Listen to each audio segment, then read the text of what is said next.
I knew this guy was going to end up back in the news cycle on this show. Let's put his picture up. We covered him the first time he abused a child.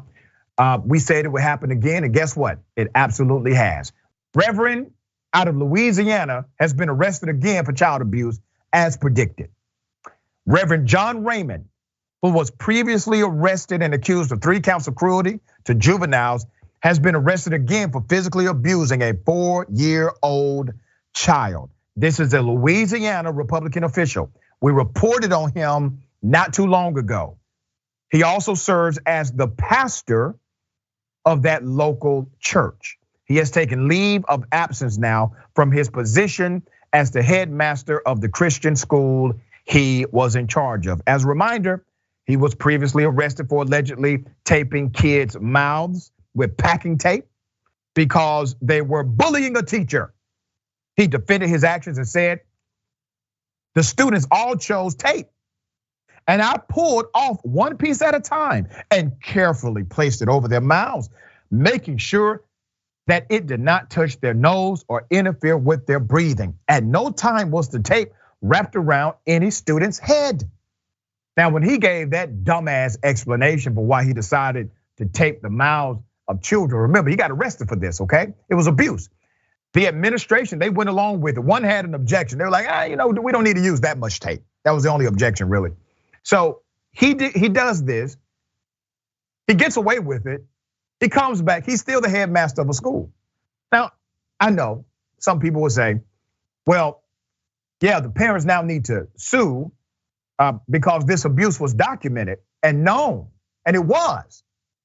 He was likely to offend again. We are now aware he had a background of abusing children and was allowed to still be headmaster of a school. He got arrested for child abuse and he's still headmaster of a school, white privilege. Where in the hell can that exist other than with a white male? Let's keep it 100. So he's allowed to remain as the headmaster of this institution and he abuses a child again. After giving an explanation for why he abused children the first time by saying basically it was their fault. He said, well, listen, the children picked out the tape. I just did what the children picked it out. And so I just taped their mouths. All right. Okay, after his initial arrest last month, several witnesses, including former teachers, faculty, and parents, came forward to report additional abuse, some going back as far as 2017. And we said right here on Indisputable, this was not his first time abusing children. One involved a 4-year-old child who would sometimes sit on the ground and kick and scream. 4-year-olds do that. Due to the boy crying and screaming, Reverend Raymond allegedly placed his hand over the child's nose and mouth, preventing him from breathing to the point of him going limp. A staff member told Reverend Raymond to stop and then observe the boy out of it and lethargic and unable to stand. He damn near killed a child, right? Still allowed to be the headmaster. He's still in charge of children. Now, I gotta say this to the faculty. Okay, great, it's 2022 and you're telling on him now because he's gotten out of control. But you're responsible too. And I don't give a damn what you tell each other. I don't care which one of your friends or members of your family that may say, well, it's not your fault there, Brenda. No, it is your fault. It's every single one of you. If you saw abuse and you allowed it to happen, you did not report it to the proper authorities then, you remained in that institution, it is your fault. This is your fault too, okay? All right, we traffic in truth over here.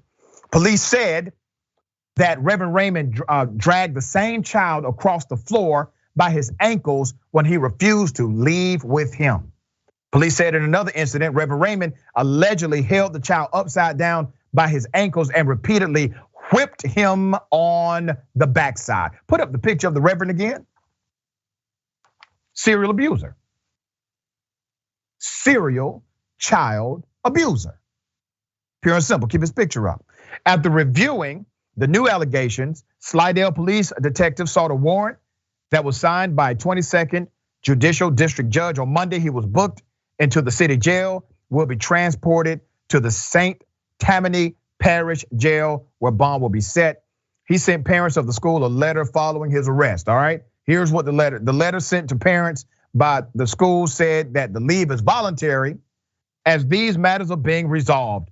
The letter stated that the latest allegation stems from a matter that occurred 6 years ago. Isn't that something? Okay, this is a problem. And here's the thing, Louisiana members of the GOP, remember this guy is an official of the Louisiana GOP. Are they coming out against him? Do you think he will have to resign from his GOP positions? Nobody's calling for it.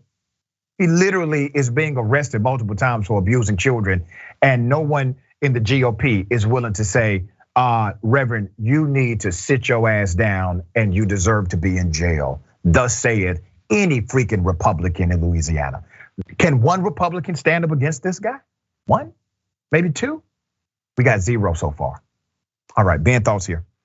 Yeah, I mean, there's two layers to this. A first layer, right, on the part of the teachers that work there. I get it, right? If he's in charge, you're risking your job. But if he's doing that to like kids, like with that 4-year-old, what is your job compared to a child's life? What is your job compared to the safety of a child, right? I think there's a serious responsibility in all of the staff and teachers that work there to call this guy out and to actually, like, I mean, seriously, at what point do you become an accessory, right? At what point do you become an accessory when this is going on and you're a grown adult seeing this happen? And then the other layer is like, we're talking about a Republican in Louisiana. Republicans in Louisiana right now are literally trying to claim that the loving, supportive parents of trans children are child abusers. Meanwhile, that the child abusers, they're in the room. They're in the room. Look no further than your very own members of your party, right? And so they're choosing to go after.